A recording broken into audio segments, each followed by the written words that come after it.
Long before time was measured by clocks and calendars, there lived a man named Elias in a quiet stone town surrounded by fields, forests, and long winding roads.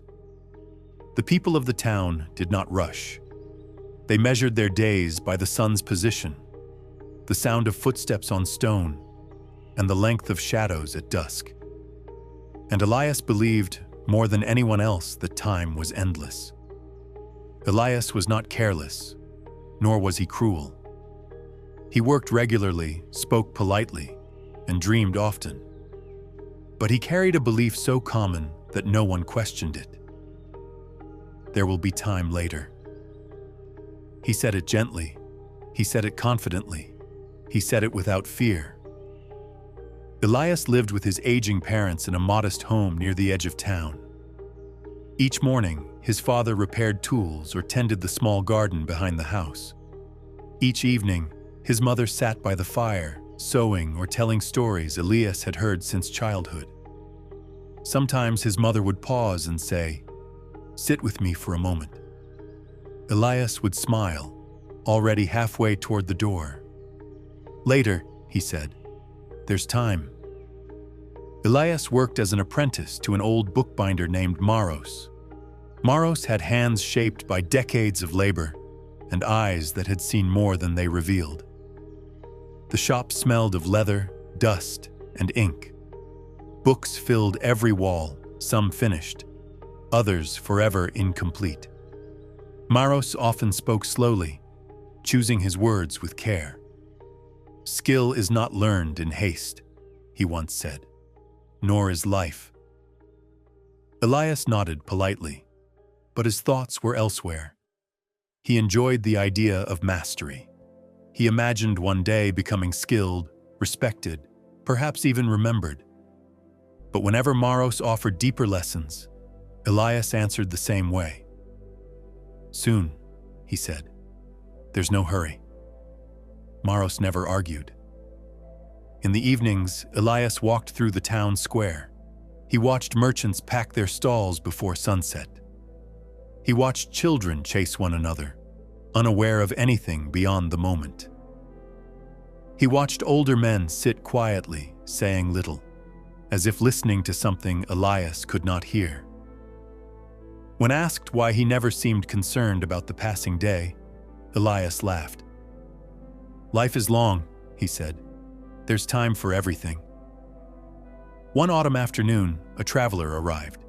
It was Jonah, Elias's childhood friend, thinner, weathered, but smiling. Jonah spoke of distant towns, unfamiliar roads, and nights spent under open skies. "I leave at dawn," Jonah said. "Come walk with me tonight, just beyond the hills."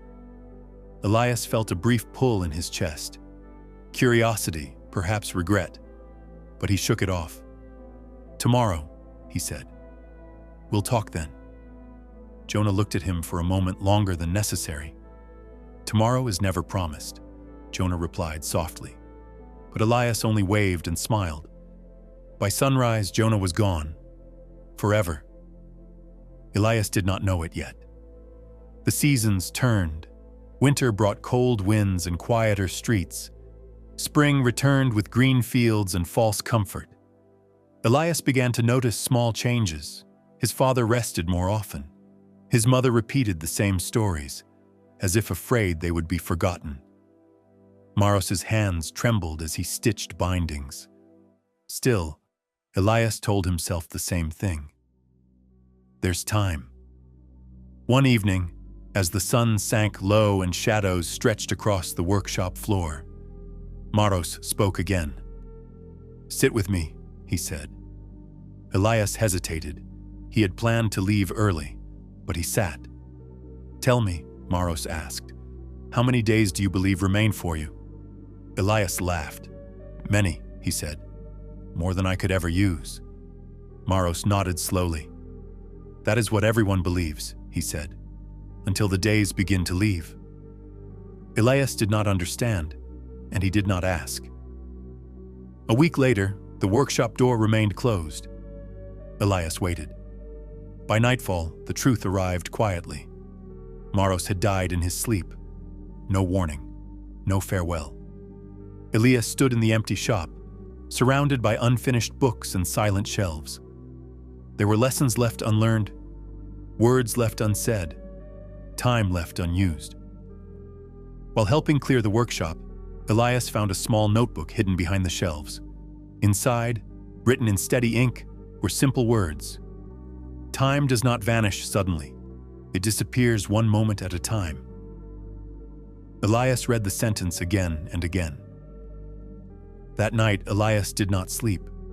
He thought of Jonah, of his parents' quiet patience, of all the moments he had postponed without reason. For the first time, Elias understood something deeply unsettling. Time had never promised to wait. The next morning, Elias woke before sunrise. He repaired tools with his father until his hands ached. He sat beside his mother and listened, truly listened, to stories he once ignored. He walked beyond the hills alone, where Jonah had once wanted to go. Nothing miraculous happened, but something changed. Elias stopped treating moments as endless. He learned the craft of bookbinding fully. He finished what he started. He spoke when words mattered. Life did not slow down, but Elias no longer wasted it. Years later, Elias became known not for his speed nor his ambition, but for his presence. He understood something most never learn. Time is limited. Meaning is not. Final message. If you are listening to this story now, remember, time is already passing, whether you notice it or not. Do not wait to live. Do not delay what matters. Do not save your words for later. Because one day, tomorrow will arrive, and there will be no time left to use.